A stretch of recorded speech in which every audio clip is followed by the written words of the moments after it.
Hey, how's it going, YouTube? How y'all doing today?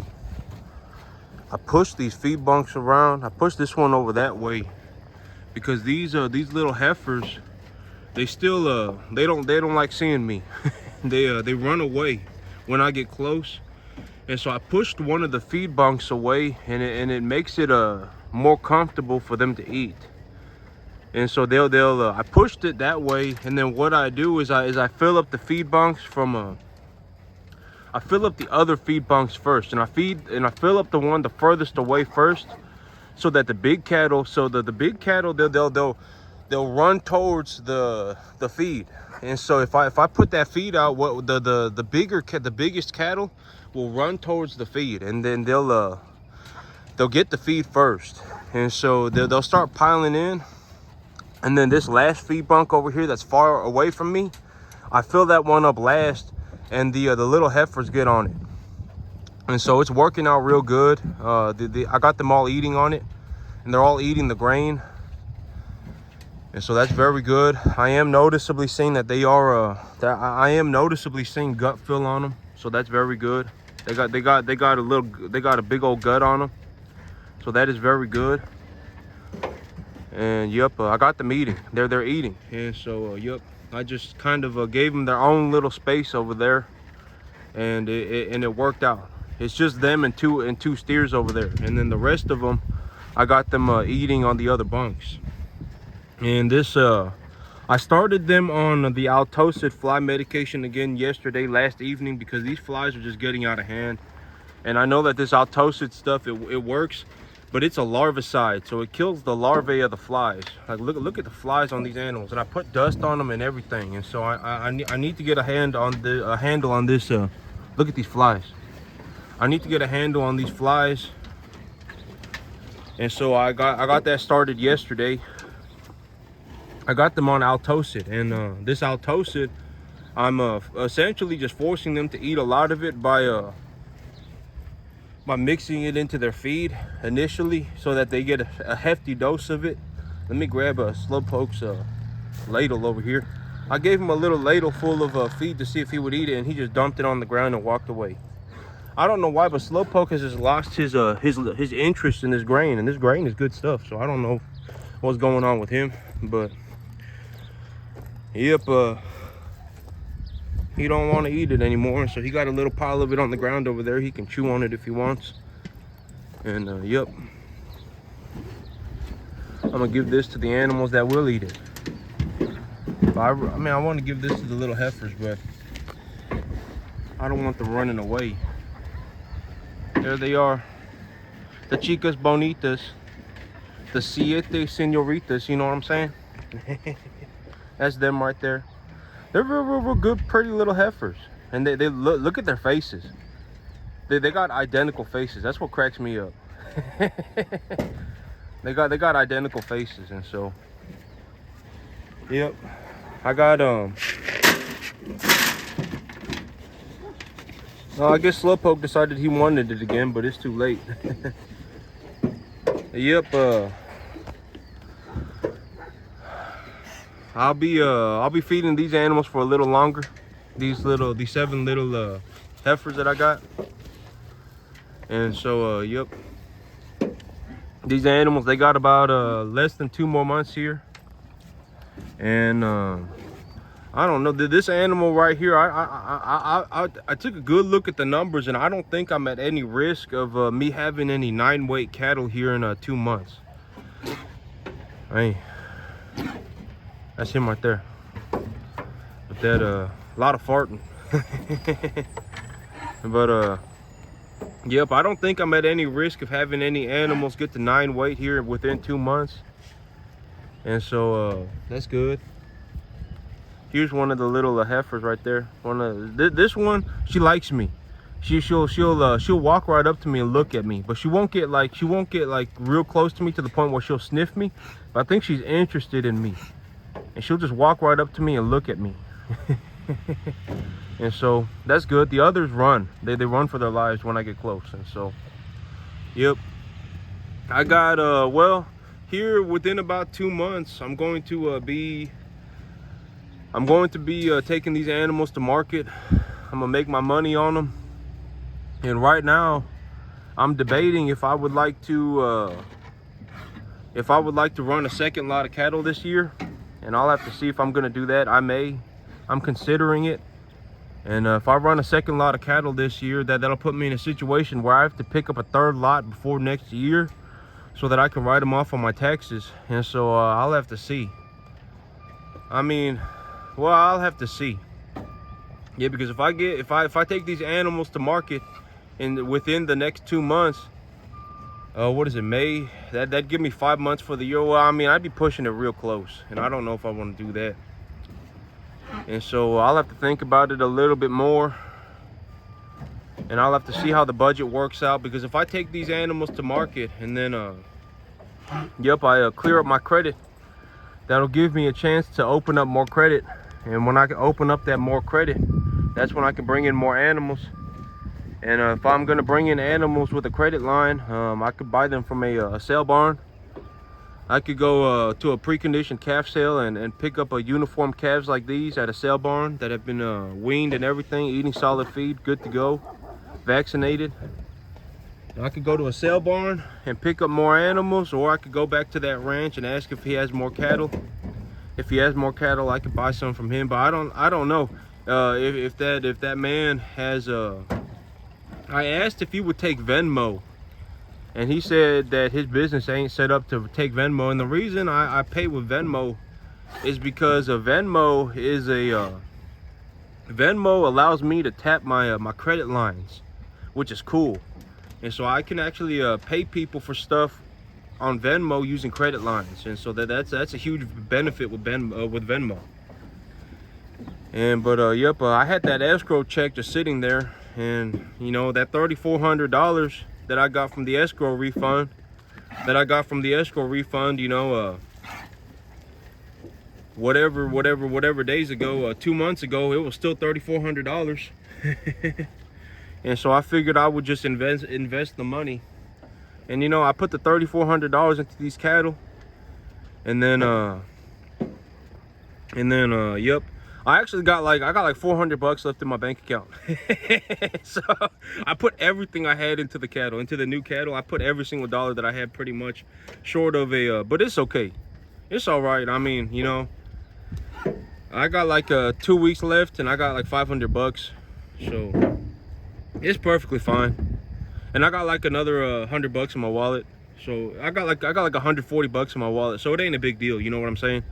And yep, and I got more hours at work this week. Or I started working more last week, and so I got plenty of money coming in.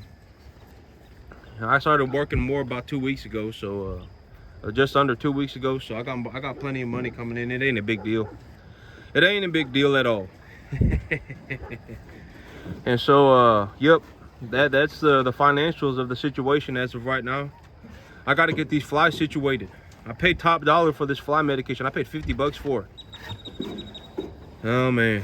And so yep, when I can, I'm gonna go drive out into the boonies to go to that other store where I can get some cheaper fly medication. But as of right now, this is all I could get my hands on, so this is what they're gonna get, because I need to take care of these flies ASAP. And so I figured if the fly medication, let's say 1 bag of fly medication lasts me a week, and these animals put on 1 extra pound each over the week, I've covered the cost. I've covered the cost of the fly medication. And so yep, the fly medication, I ain't gonna worry. That's what I told myself. I ain't gonna worry about it. If these animals put on 1 extra pound each over the week, because they don't have 1,000 flies biting on them, then I've made my money back. And so it's perfectly fine. It's perfectly fine. If I can get my hands on cheaper fly medication, of course I would give them the cheaper fly medication. And that cheaper stuff, I gave it to them last year. It works just fine. I mean, it works real good.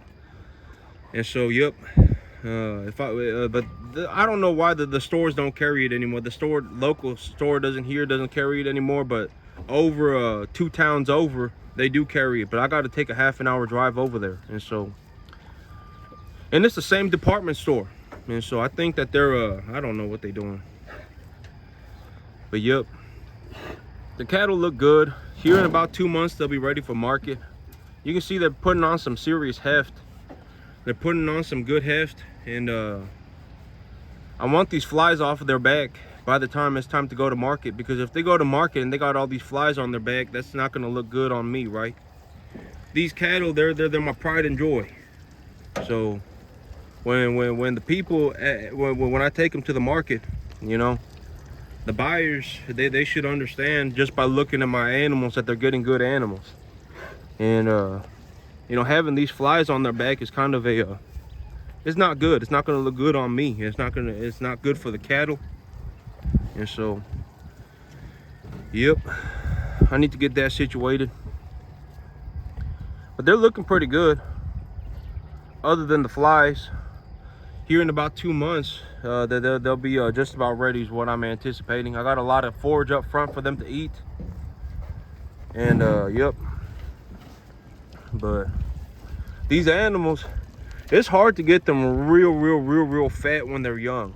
I know I say that constantly. But I was reading something on these animals, and so the reason I was just reading, I read books on cattle. I don't read books. I read published scientific papers, because a lot of these scientific papers, they're very good, because they have what's called an abstract. And if I don't want to read like the experimental procedure and all that, sometimes I will read the experimental procedure just to see how the experiment was ran. But they got something called an abstract. All these papers got something called an abstract, and I can essentially get the gist of the paper by reading one paragraph. And so I can read like 10-15 scientific papers in like an hour.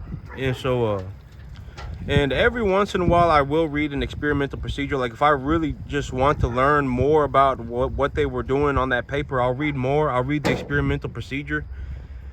Like I remember one time I was reading a paper on a BRD loss, and it was actually that paper where they had I was reading a paper on BRD treatment, excuse me, and I was reading a study that said that they used a 3-stage treatment where like they used a certain medication. They were trying different medications, and they were, I think it was a mix that they were they had I forgot what the third medication was, but it was like they were I think it was tulathromycin, gamithromycin, and fluorophenical.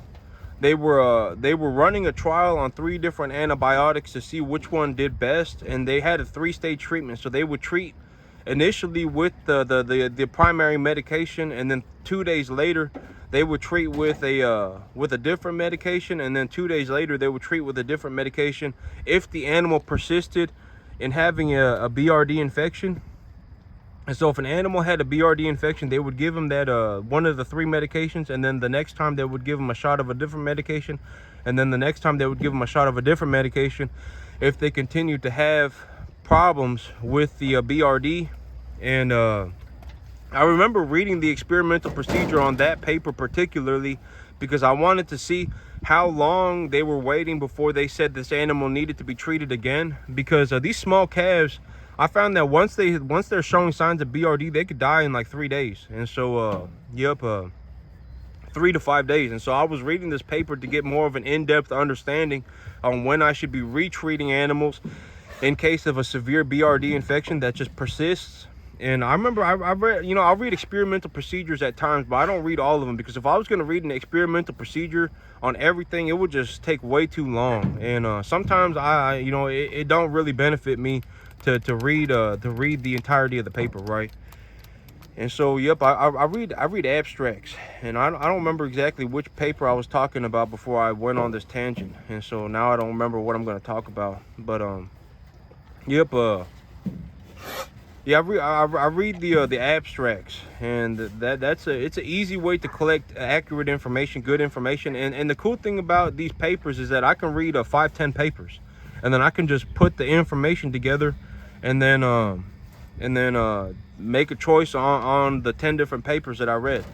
And so it makes my life, you know, if I don't, if I can always double check the papers back, and you know, I can read one paper and then read a different paper, then read a different paper, and say these papers said this, so I should do this, and make my own decisions and stuff like that. And so, yep.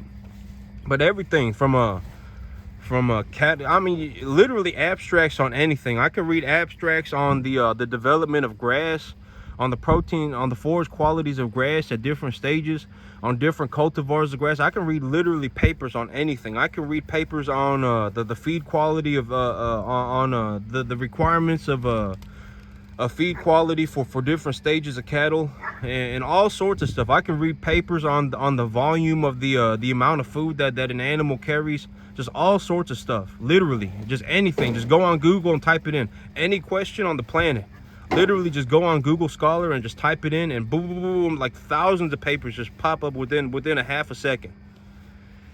And so literally anything, I could learn anything. Like if I stopped going to school in the 9th grade and just sat there on Google Scholar and learned how to farm, I would have been doing just fine. Literally, Google Scholar, it's an extremely good academic resource on anything. Literally, I could probably go, like if I really wanted to, I could probably go and read papers on math if I felt like it, but I wouldn't understand anything, you know. But yep, literally anything. Can read papers on anything, and it's like high quality information. It ain't like someone's personal blog where they're like, oh, this, oh man, it's like high quality scientific information. And so, yep.